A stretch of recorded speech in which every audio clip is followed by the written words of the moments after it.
powered by Riverside FM. We're pulling back the layers of history to reveal the truth about the Shroud of Turin, an artifact that has captivated the faithful and skeptical alike. Does it hold the imprint of Christ, or is it just an elaborate hoax? Be sure to listen in as we attempt to unravel this ancient enigma. Tonight on Newsworthy, two words and two question marks. Hi, this is Ed Locke with USA Mortgage. Buying your first home can be overwhelming, but here are 5 tips to make the process go smoother. Number one, find a lender, me, Ed Locke, that can answer any questions you might have and help you get pre approved.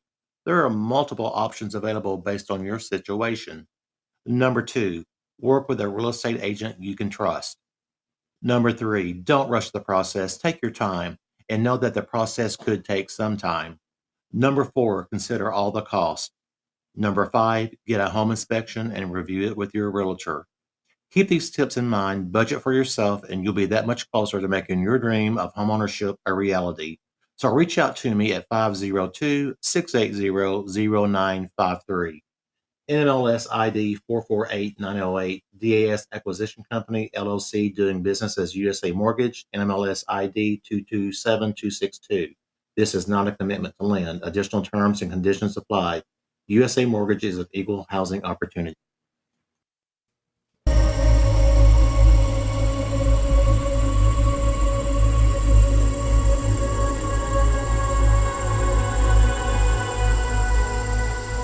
He's alive! Have you checked the children?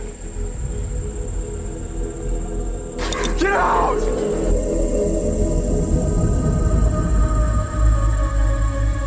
You have scoured the podcast world and finally found us, Newsworthy with Steve and Jerry, where we delve into all things mysterious, macabre, or out of this world, and decide if they are truly newsworthy.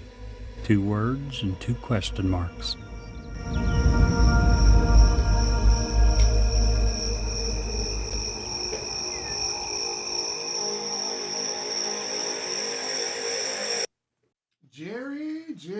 Jerry. Hello, Mr. Steve. How are you? I'm good, man. How you doing? I am great and getting better. Well, Glad that we're back live doing another podcast. me too. Me too. And I was going to say something brilliant and wonderful and complete loss. I was going to say, I'm going to go ahead and do a shout out to a belated birthday to one of our OG listeners, Double. Had a birthday yesterday, turned 29 for the first time. Congratulations. Birthday's very close to yours. Yeah. Pretty Yesterday, close. just a few Yeah. days away. Speaking of yesterday, it reminded me, you remember when we, way back, we were doing, I think once a month, interesting news of the week is what we Yeah. titled some of our episodes.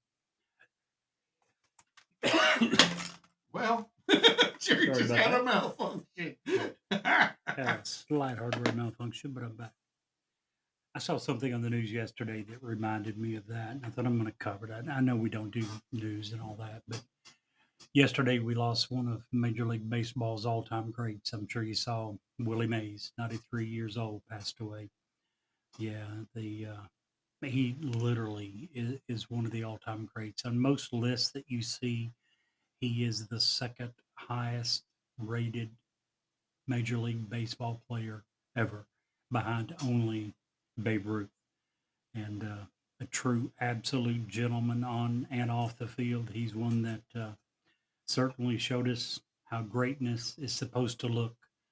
And hats off, kudos to Mr. Willie Mays. We lost him yesterday.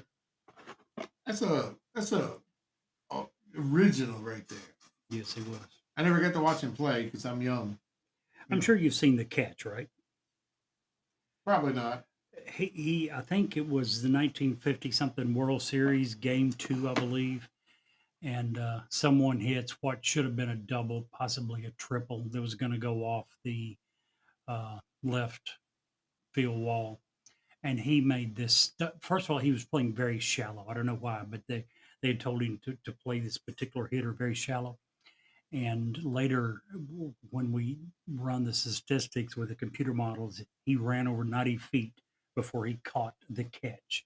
An over the shoulder, instant diving catch today, if you Google the catch, it'll come up with Willie Mays' catch in the 1950 something World Series. Or something that's more relevant, like the catch Jerry Rice made. That probably would come up as well. Or, But again, who is the guy from Pittsburgh? Oh, The the Immaculate Immaculate Reception. That's known as the Immaculate Reception. Let me do that. Ooh, I'm so going we to got some sound Google issues, nothing but the catch. So bear and with see us, what guys. comes We're up. trying to figure out this sound. We got, as part of our birthday and Father's Day celebrations, we got new headphones, and it's really loud to us here. That's beautiful, I guess. Google nothing but the catch. There's Okay. Willie Mays making the catch. Ah. It's still known.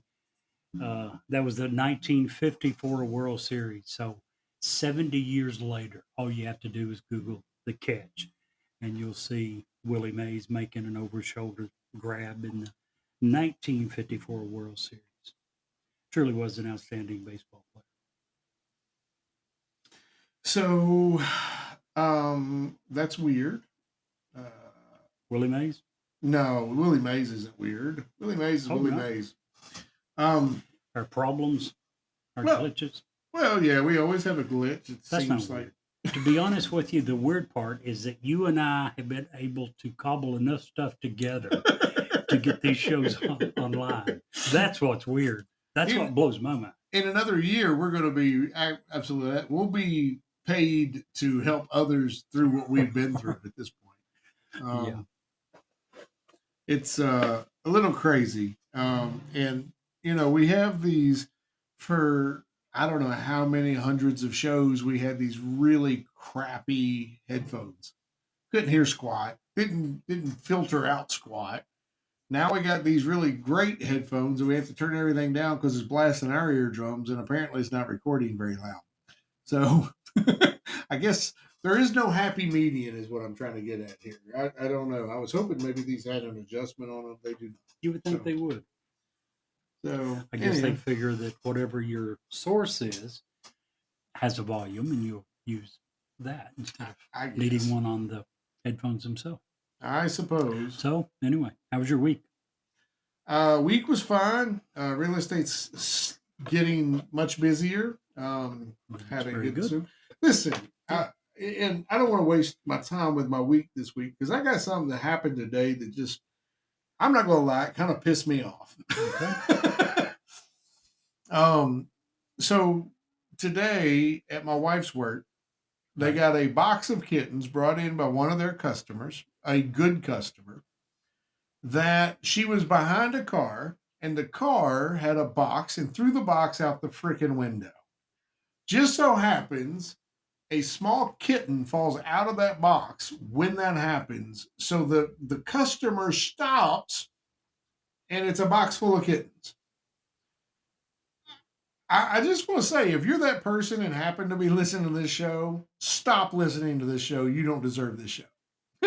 Stop. In fact, stop breathing at this point, to be honest. There's a special place in hell for people who have so little care for animals. You and I aren't some liberal, animal rights activists, but are you serious? There's no reason for that. There's no call for that. There is, listen, where this happened was 3 miles from a humane society, where you could have taken your little box of kittens, you could have put them at the gate or in the little crate or however that works, and they would have been safe. Fortunately, we have a really good humane society here, and when they called and said, hey, we got a box of kittens, and the lady that runs it, she's like, are they okay? And the one that actually fell out of the box has 2 broken legs, and she's like, fix it. And then give them whatever shots that are age appropriate, and I'll come pick them up. But who the hell does that? 2 broken femur bones because some jerk decided to toss a box full of kittens out the window. I've told the story of how we came to getting Edna, my dog Sketty is what I call her, but that somebody threw her in the freaking river, and all 8 of her, and it just blows me away how humans can be so cruel to something so defenseless. Yep. These are the people that I want to, because I'm a pretty big boy. You want to throw down with somebody, you come throw me. See how far that gets you. Don't be throwing these, and I'm not even a cat guy. I could care less about all the cats in the world, right? I mean, I'm not going to mistreat them. That's just ridiculous. I'm sorry. I didn't mean to get off on a tangent, but that was burning on me, and I just hope you cease to breathe and you stub your big toe. Well said. And obviously now the Anderson County Humane Society, it's going to have a few more extra kittens. Yeah, so if you need a kitten, come to Anderson County, Kentucky, get one of these beautiful little kittens. And in totally unrelated news, I would like to congratulate Steve. He's apparently going to be the new owner of a new baby kitten. Totally unrelated. Yeah, thanks. Appreciate that. My house full of broken stuff. I heard the discussion of his wife explaining this to him when she got in from work. And yeah, I think it's a pretty safe bet that this house will have one of those kittens. Wow. Steve is so happy. He loves cats so much. I mean, I don't have any mice, so there's that. He's not a cat lover, but obviously, if you haven't read between the lines, there's a long way from not liking cats and saying, you know what, the thing I need to do is just toss them out the window. Oh my gosh, dude, there is zero.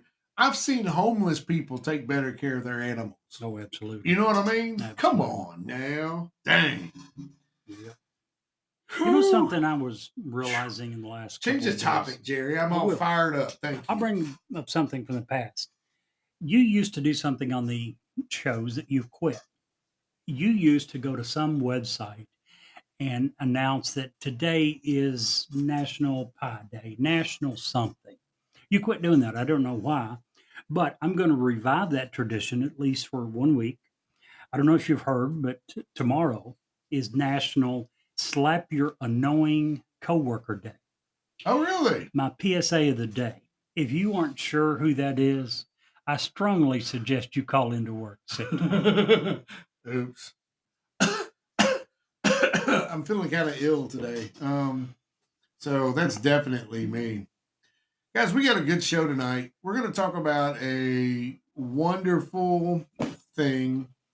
I say wonderful in the respect that even if it isn't what it says it is, it's still very much steeped in history and very mystery. And as your stupid intros is, enigma, blah, blah, blah. Steve's favorite word. We're going to be talking about the Shroud of Turin tonight. And the Shroud of Turin, you can go on Google or Netflix and watch 17 shows on it. We're not going to get into the depth that some of those are because, well, frankly, those are entire shows dedicated to the one thing. And but we are going to hit on some high points and some low points and some things that we find very interesting in it. I will say this is one of the shows in recent memory that I really enjoyed researching. I really enjoyed digging it in, and it was a lot of fun. And I had a good time with it. I will say though, we're going to be talking about some medieval times and some. It's very.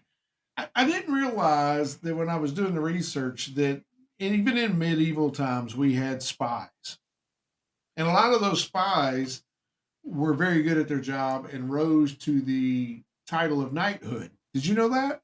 No. Yeah. I knew there were spies, just not that they were that highly esteemed. In fact, one of those got so high that we've actually named a whole branch of the government after it. Really? Yeah. He was surveillance. Oh, ho, ho, ho. God. That was a long way to get there, man. I see what you did there. I was getting ready to ask what happened to get there. To your dad joke. I see what you did. But it was good. You smiled and you laughed. Perfect dad joke. Perfect. Yeah. True epitome of a dad joke right there. So anyway, Jerry, tell us a little bit about the Shroud of Turin. The Shroud of Turin, also known as the Holy Shroud, has for centuries been considered by many members of the Catholic Church as the actual burial garment or shroud that was used to wrap the body of Jesus of Nazareth after he was crucified. And they believe that Jesus' bodily image is miraculously imprinted on this piece of cloth. The linen cloth contains markings that seem to correspond to the wounds of someone that had been crucified.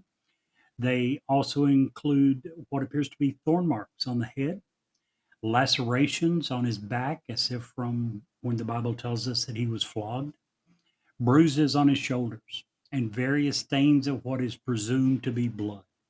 Now, the Gospels of Matthew, Mark, and Luke state that Joseph of Arimathea wrapped the body of Jesus in a linen shroud and placed it in a new tomb.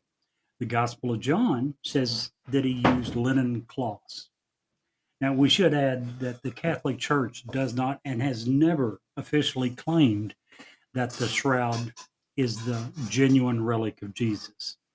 The history of Jesus' true burial cloth is largely unknown. There is repeated instances throughout history of a burial cloth for Jesus. There was one in particular that was thought to be owned by the Byzantine emperors, but it disappeared in around 1204 during the sack of Constantinople. And again, there was numerous reports of Jesus's burial shroud or an image of his head that comes from unknown origins. And those were highly revered in different places around the world before the 14th century when this one turned up. But there is no historical evidence then or now that connects the two. There's nothing that connects what we now know of as the Shroud of Turin with any of those. This one first showed up in 1354, and it was recorded in the hands of a famed French knight, and it's not Sir Valence. It was Sir Geoffrey de Charnay. And now, was that Sir Valence's long lost brother? Maybe so. I couldn't attest to that one way or the other. But it was exhibited at a church in Liry, France in 1354. The shroud was acquired soon after by the House of Savoy in 1453, and it has been preserved since 1578 in Turin, Italy. First in the Royal Chapel of the Cathedral of San Giovanni Battista, and since 1683 has been kept in the Chapel of the Holy Shroud, which was designed and built for just this purpose by an architect named Guarina.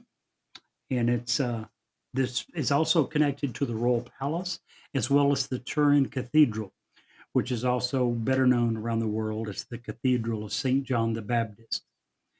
And ownership of the shroud passed from, what are you doing? What? What are you doing? I'm listening. Okay.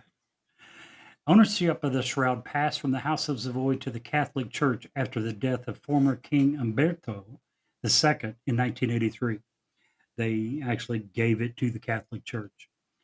It measures 14 feet 3 inches long. It's 3 feet, 3.5 feet wide. The shroud is made from flax fibers. It's woven in a 3-to-1 herringbone twill. That's And very important for later in the story, it by is. the way. Keep that in And mind. the cloth is consistent with fabrics from first century Israel. It is not consistent with fabric used in medieval Europe. That's important because a lot of the people who don't believe that it is authentic believe that it was never in the Middle East and that it originated in Europe. So, boring part out of the way, that's the history behind it, a lot of which we don't know. Hopefully cover the high spots of what we do know about the Shroud of Turin. What do you got for us next? Well, let's talk about 7 intriguing facts.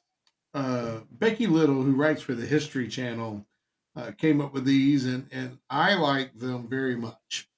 And you've covered a couple of these, but that's okay.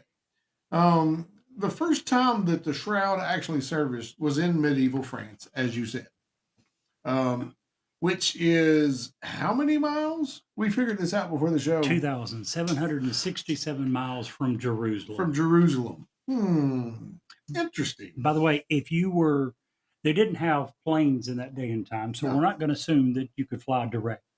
If you had to drive a chariot, ride a mule, whatever, you would pass through the following countries if you took the most direct route.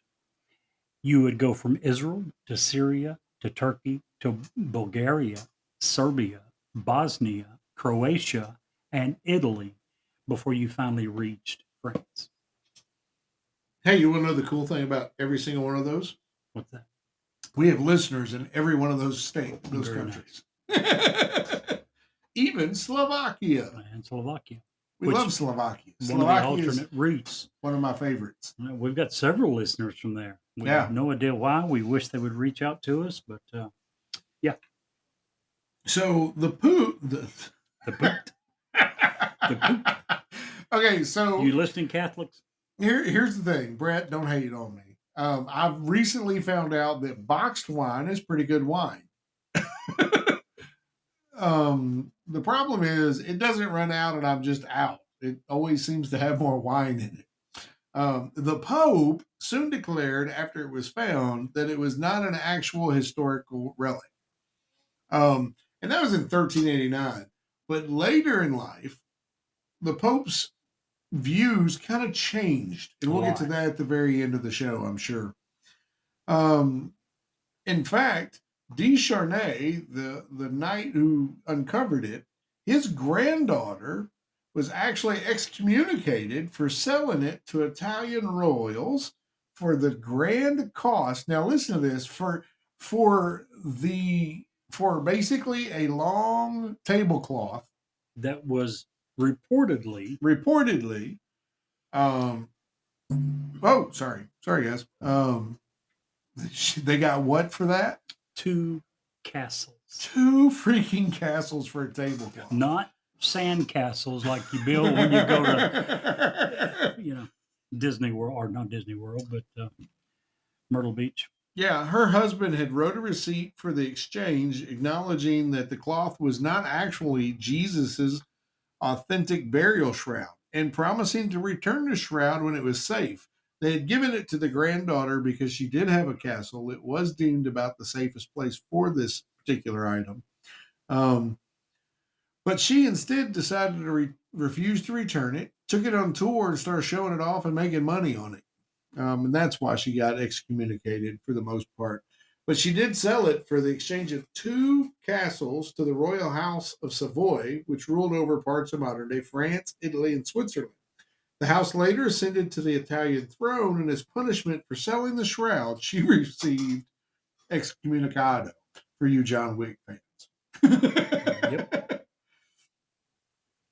I'm not Catholic, but I'm not a Catholic, but it's my understanding that being excommunicated That's as bad as it is gets. the equivalent of a one-way ticket going down. Yep. Correct? Yep.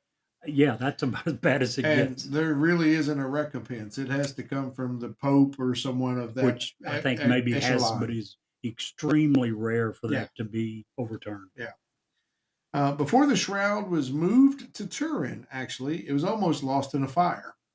In 1502, the House of Savoy placed the shroud in the Saint Chapelle in, these French people, Chamberlain, which is now part of France. In 1532, a fire broke out in the chapel. It melted part of the silver in the container protecting the shroud. This silver actually fell onto the shroud, burning all the way through it. The burn marks and the water stains from the fire it was extinguished are still visible today. In 1578, the House of Savoy moved the shroud to the Catholic of the St. John the Baptist, which you already covered. But just imagine, we could be sitting here talking about nothing. Oh, there was a tablecloth that burned up in the fire, and that was that. I keep saying tablecloth. I'm poking fun, and I hope you realize that, because I honestly, and we'll get to this in just a second, but very next thing, there have been many scientific studies about its authenticity. Thank you. Whew. Having trouble speaking. And now, in today's world, the shroud is protected by bulletproof glass. The bulletproof glass actually almost became its undoing due to another fire. Wherever this thing goes, I don't want this in my house because wherever it goes, the damn place catches At fire. least part of the time, they strongly believed that it was arsenic. Yeah. So, So security is very tight for the frail Shroud of Turin. It's rarely shown in the public anymore and is guarded by security cameras and bulletproof glass. The bulletproof glass actually became a roadblock in 1997 when a fire broke out in the Cathedral of St. John the Baptist. Firefighters had to hammer through 4 layers of bulletproof glass to save the shroud. Wouldn't it have been easier just to move it? I mean, The I don't whole know. thing? I'm not an expert, but yeah. Can you imagine what it would weigh? Yeah, in the middle of 4 a fire. layers of glass. This thing, I'm sure, is not folded up. It's 14 feet long, Yeah, 3.5 feet. I'm not saying the box. I'm saying the garment, Yeah. the cloth. right. So it's huge, and 4 layers thick of glass. It would probably weigh thousands of pounds. Easily. And you're right. But my second question to that is I understand what bulletproof glass is good for. What damage is a bullet going to do to the shroud other than put a hole in it? That's not the primary reason. They're trying to make sure that it's protected against the elements. Did you also read? I read somewhere that the box is hermetically sealed and it's filled with Right. 99.5% argon, I believe, 0.05% oxygen, in an attempt to make sure that the chemicals in the air don't damage this garment. So, yeah, there's a lot of reasons Yeah. more than just protecting it from bullets. I said earlier that the shroud hasn't and isn't shown the actual shroud, and we do this in the United States with the Constitution. You can go and see the Constitution. It's not the real Constitution. Real Constitution is very similar. It's kept in a crypt, if you will, underground that will survive a nuclear blast. That's the foundation of our government. The shroud's very similar. However, in April of 2020, Turin Archbishop Caesar Nosiglia, that's hard, announced that in light of the devastation from COVID-19, people around the world would be able to view the shroud online for Easter. On Thursday before the holiday in 2020, Italy reported 143,626 known cases of COVID-19, and we're already calculating at 18,279 deaths from the virus. The Archbishop said he was motivated to provide a live stream to the shroud, which was last publicly displayed all the way back in 2015 by the thousands of people who requested to view it through the global COVID-19 crisis. So the shroud went digital, if you will.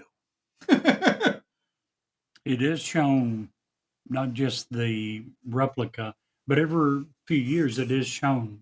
It is exhibited, I think. Yeah, Did they you have see when they think it might be on display next? No, I did not actually. I know that there is an actual museum that you can go to, and they have a very accurate replica on display there. And let's just talk a little bit, Jerry, about the shroud. What does it show? If somebody is tuning in right now and has no clue what we're talking about, what are they looking at? Imagine a garment wrapped around a corpse that had been through what Jesus had been through. He had a crown of thorns, the Bible tells us, placed upon his head, that was pushed into his skull with enough force to keep it there. His back was flogged repeatedly. He was then crucified and hung on the cross until he died. Imagine if you had a body that had went through that and you wrapped it with a thin garment, and the impressions of the body that was fresh, still bleeding, was placed into the garment and left for a long period of time. Obviously, the imprints of the body would be there, from the floggings on the back to the facial features, and that's what the fabric supposedly shows. according to, and Jerry's being very kind. If you've ever seen the movie the Passion of the Christ Yep. by Mel Gibson and Jim Caviezel, that movie is pretty hardcore It is and hard to watch. It's hard to watch, and most scholars believe that it wasn't even doing the agony that they had put Jesus, that uh, Pilate, Cruelty and torture, that justice. they had did to Jesus, Right. actually put him through.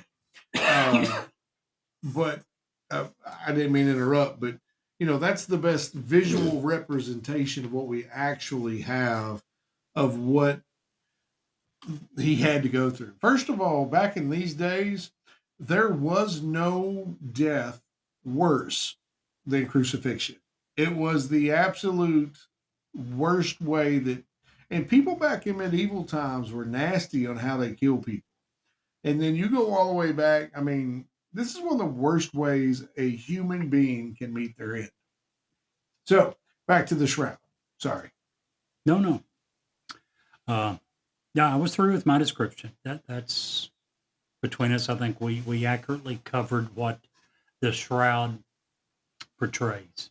It absolutely Whether is. it's And we'll post a link to it at the end of Yes. this episode, just a picture of what it is. Now, this thing has gone through, a lot. at this point, hundreds of tests, from carbon dating to pigments to blood testing to up until the Catholic Church gained control of the actual shroud. This had been put through a rigorous amount of tests, and the Catholic Church actually gave samples for it to be carbon dated. And there's still some debate on how that carbon dating went. There's some debate because what they did is they took very small squares around the edges of the shroud. For that carbon dating, they actually have to take a sample. That sample is unfortunately destroyed in the testing process. But that was even contested by some of the true believers, saying that it was too close to the edges. It could have been in the repair spot from the fire. It could have done this or that or the other. But I think it's fair to mention that they took 3 samples and they sent them, the Catholic Church. The owners of this took 3 samples. They sent it to 3 laboratories in 3 different countries. They didn't inform any of them that there were other people doing the same studies. And all It was a triple 3, blind study, basically. Yes, and all 3 reported the same results. Yeah. And Now, And- again, I'm sorry to interrupt, but no, you're good. yes, several people don't accept that. Several people said, well, you weren't using the original garment. Again, when you mentioned the fire in the 1500s, there was a group of nuns that was The nuns of, what were they called? Poor Clarice, or something like that. Marie. Okay. Is it Poor Marie? Something like that. Yeah. And these nuns patched the garment. And some of the people said you were using samples from the patches, not from the original piece of cloth. But anyway, the 3 laboratory results came back and said it was what? It was probably from around the 12 to 1300s. Yep. And here's the thing with that. I forgot what I was going to say. Oh, what I was going to say was the other side of the argument is, well, the priests didn't know what they were doing. Listen, the Catholic Rome, or not Rome, but The Vatican. the Vatican is its own country. It has, just because they're priests does not mean they're any less scientific. They are not going to take a chance on ruining or defiling a potential holy relic. Just wasn't a couple of priests. I'm Right. sure they went out These and were got the very best scientists. experts and brought them Exactly. in. And how can we take samples without damaging this? That's what I was getting Yeah, to. absolutely. Thank you for speaking, because apparently my tongue is not working. Absolutely. But yeah, this isn't just, somebody who doesn't know what they were doing, taking a pair of scissors out there and making some cuts. That was not what happened. What else was we talking about there? Well, I'm sorry. I thought it was interesting that once the three laboratories come back, and if I remember right, they said all three laboratories said basically the exact same thing, somewhere between the mid 1200s to the very late 1300s. And they said with a 95% confidence level, this piece of material was made in that time period. Now, some of the people that didn't believe it said, well, wait a minute. You remember when it was damaged in the fire and it was patched up by the nuns? Maybe you took some of the pieces of the patches. Well, that's possible, but the fire didn't happen until the early to mid 1500s, a couple hundred years after they say that it was made. So it couldn't have been patches that didn't happen until 200 years later if they were accurate with their result. But I was very impressed with what the Catholic Church said when news of this came back. The Catholic, upon receiving the results of the test, the Vatican encouraged scientists to conduct further investigation of the shroud's authenticity and recommended that Christians continue to venerate the shroud as an inspiring image of Christ. So that the Catholic Church, again, never once said this is um, the piece of material that Christ was buried in. They've never said it was authentic. They have said that we have deep reverence for what it represents if it is authentic. And they continue to say it even after the results from all three laboratories came back and said, yeah, this thing is 1,200 years too new to have been used to bury Christ in. Right. And here's where I come down on this, Jerry. I don't think that this was the burial cloth of Jesus. I agree. I think there's too many answers pointing to it not being around the right time. But I would agree. the Romans crucified hundreds of people, not just Christ. You know, when we think of crucifixion, we think there was just Christ. In fact, Christ was deemed not worthy enough, and he was crucified with two other people. So if you One go a in, common thief. yeah, if you go into a city that was recently conquered by the Romans, yeah, what? Recently conquered by the Romans? If you were in this time period and you were to go into a city recently conquered by the Romans, you would often see several hundred people crucified, leaders of that community, people who rebelled against them, who fought against them. It was not uncommon. So was this the burial cloth of Jesus? Probably not. Was it an actual burial cloth of someone who may have been crucified? Very likely. Very likely. We've tried on many different accounts, many different scientists, many different artists to replicate the Shroud of Turin, to replicate how it works. And there's only one that I can think of that even came sort of close. And the process to go through that in the 1990s was difficult. To be able to go through that same or similar process in the 1300s, batting on an impossibility. So I don't know. If you wanted to go see the Museum of the Shroud today, you can. It's still open and it'll open today at 3 p.m. Turin time in Turin. Turin time. By the way, also, go ahead. I was just going to say that reminds me of one of my favorite songs in the world. It's called Tulsa Time by Don Williams. There you go. You remember that? I do. Absolutely. Oh, I love that beat. It's badass. By the way, I asked a question earlier that I found the answer to somewhere. I say the answer, it's the expected answer. I asked if you had heard when they expect it to next be displayed.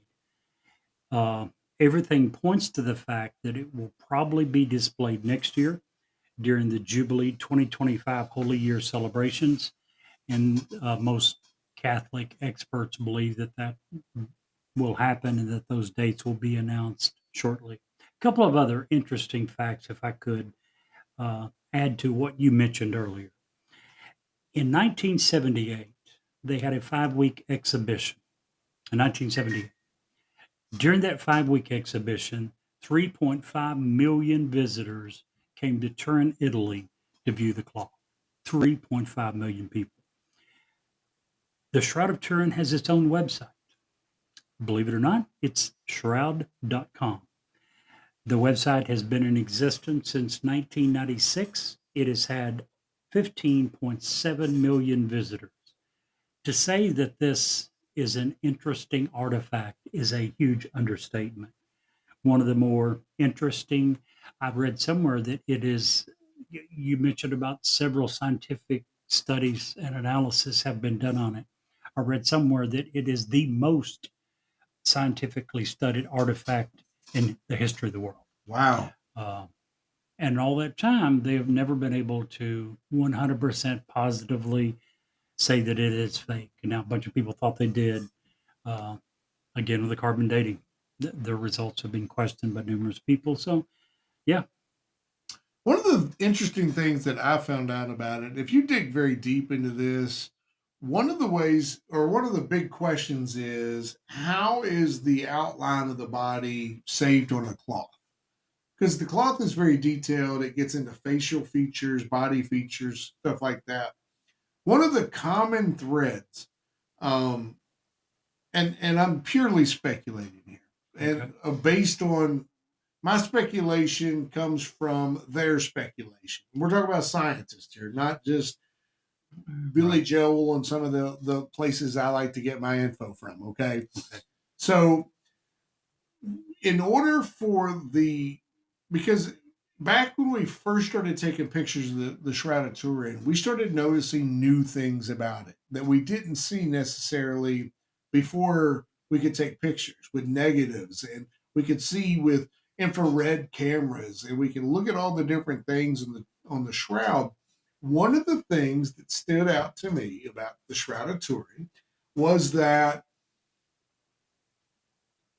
in order to get that view, in order to have that image of a person's body imprinted on a cloth, we still don't have technology that can do that today. And especially back, even if it's, say it's the 1300s, it's not during Jesus' time. They say that took a huge amount of radiation to make that happen. In fact, some of the Synodians, is that the group? I want to say that's the group that believe that this is the actual burial cloth of Jesus. They believe that part of his rebirth or his awakening was part of the earthquake that happened after his death that erupted into a nuclear or a radioactive fissure, and that caused the body to emit whatever it was emitted to imprint on the shroud. Did you find any of that in your research? I did not. So it was really neat that they said that basically it's like taking an x-ray through your clothes, but the amount of radiation would have killed a normal human being to make that stick. Isn't that crazy? Absolutely. Now, whether there's any validity to that or not, I don't know. I'm not a scientist. So I don't know, but maybe it is. Something, and the reason I bring that up is because that goes hand in hand with another topic that I want to do at some point in the future, which is the Ark of the Covenant. Right. A lot of people in today's world, scientists, believe that the Ark is actually some sort of nuclear fissible weaponry. Really? Because even with just based on what it does to armies, based on the results of what happens to people who get too close to the Ark and don't do exactly what is told about the Ark and what happens to them, the type of sickness is radiation sickness.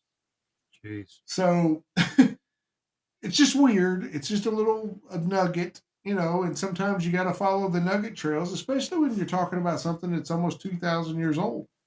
What else do we have to go by? Yep. Very true. So, anyway. Woo! Oh, I agree. Jerry, let's vote, and then I want you to close this out. Okay. because I think that you've got some really beautiful words that want to close this out with. So, Jerry, do you think that we need more or less news coverage? Is the ark or the ark of the Shroud of Turin I say more. newsworthy? I say more in for this reason. It's extremely important historically. Um, I like the fact that it's getting some discussion from secular people on a very religious issue. It reminds me a little bit of the old argument. Do you remember back when they first began talking about taking prayer out of schools? Yeah. There was a common argument that I heard among a lot of religious people that I agree with wholeheartedly, and it's very truthful, that says as long as they have tests in school, there will be prayer in school. Uh, as long as we have discussions about the Shroud of Turin, there will be discussions of Christ and his meaning. So, for that reason alone, I'm not saying that I think that it is the garment that Christ was buried in. I agree with you. I don't. I still think that it deserves more coverage. You know, it's the old, and I did this with my kids. I'm not a big believer of forcing anything on your children. But if you throw enough mud on the wall, eventually somebody's going to stick. There you go. And it doesn't matter who's looking at the mud or getting the mud thrown at them. Eventually, something's going to stick. There you So if this is the thing that makes that one person say, I need to look into that a little further, I'm all go. for it. Absolutely. And I'm like you, I would absolutely agree, especially as we get at some point, you know, and I kind of thought that this Pope was going to be, because he's a very liberal Pope in the grand scheme of popes and religion. He's very, very unorthodox and he's very liberal. I was hoping that he would start to release some of the many, many, many things and items that the Vatican holds so closely guarded, just because our technology is even better now than it was in the mid 90s. Anything specific that you'd want to mention, or just generally speaking? Just generally Okay. speaking, I think that there's a lot that they have hoarded over Sure. the hundreds of years that probably that 100% we've agree. forgotten about. I also think that it will take a far, far more liberal Pope than the one we've got to begin to release significant material. Right. And just why? Somewhere along the line, how do they think that it would help the church? And if not, I don't care how liberal, how conservative, why would they release it? Right. Right. I get it. So why don't you close this show out there, Jerry? Well, I mentioned this to Steve earlier, but I read somewhere something that I absolutely believe, and I think it sums it up far better than I ever could. It's a quote from the Catholic Church about the Shroud of Turin, and it says this: "In the Church's view, whether the cloth is authentic or not has absolutely no bearing whatsoever on the validity of what Jesus taught or on the saving power of his death and resurrection." Amen. Amen. Totally agree. That was an interesting episode, but our journey isn't over yet. If you stay tuned, we have an exciting bonus story coming up after this commercial break. Hi, this is Ed Locke with USA Mortgage. When it comes to buying a home, the process can be overwhelming and confusing. With so many options, it can be hard to know where to start.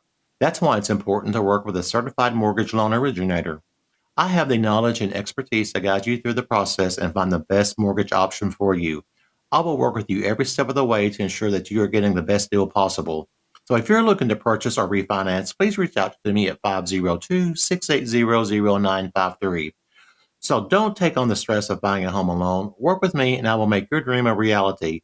Trust the professionals and make your home buying experience a positive one. MLS ID 448908, DAS Acquisition Company, LLC, doing business as USA Mortgage, MLS ID 227262. This is not a commitment to lend. Additional terms and conditions apply. USA Mortgage is equal housing opportunity. If you would like to share suggestions for future episodes, an intriguing ghost story, or simply tell us how much you love or hate us, please get in touch with us. You can reach us via email at newsworthywithsteveandjerry@gmail.com or send us a text at area code 540 709 1318. And now, back to the story. Hetty Green, the most stingy woman in history, her wealth is estimated at more than $2.3 billion. Hetty Green was born in America in 1835. $2.3 billion in 1835. She was the only daughter of a wealthy businessman. She inherited her father a fortune estimated at $7.5 million. When she was 21 years old, she moved to live in New York City and invested her money in Wall Street and was called the Wicked Witch of Wall Street. She married another millionaire like herself, but still lived on leftover cakes and broken biscuits in the grocery stores and argued to get free bones for her dog every day. Hetty Green was a very miserable woman. She had sewn underpants when she was 16 years old and did not change them or buy others until the day she died. She never spent a penny. So it was said she never used hot water. She wore a black dress that she did not change ever until it was completely worn out, and that she lived on eating a pie that only cost 2 cents. Hetty caused her son to amputate his leg because when he broke it, she delayed treating it because she insisted not to spend too much money and kept looking for free medical attention. Hetty Green died in 1916 at the age of 81 in New York City and was entered in the Guinness Book of World Records as the most stingy person in the world. The cause of her death was a stroke due to a quarrel with her maid because the maid had simply asked for an increase in salary. She died, and she left behind a huge fortune, and her children did not inherit her extreme stinginess, but rather they were generous to the point that her daughter had built a free hospital with her money. Hetty Green, the most stingy woman ever. I just want to point out that she wore the same underwear from age 16 to 81. That's your kind of woman, right, Jerry? I was sitting here remembering something that I heard on Double Q when I was in college. So, yeah, 40 years ago, almost. The DJ come on the air and said, I don't know if you know, but if you turn your underwear inside out, you can wear them another week. Ugh. This woman takes that to a whole new level. Crazy. 16 to 81. And Jerry, if you can't see the light, Be the light.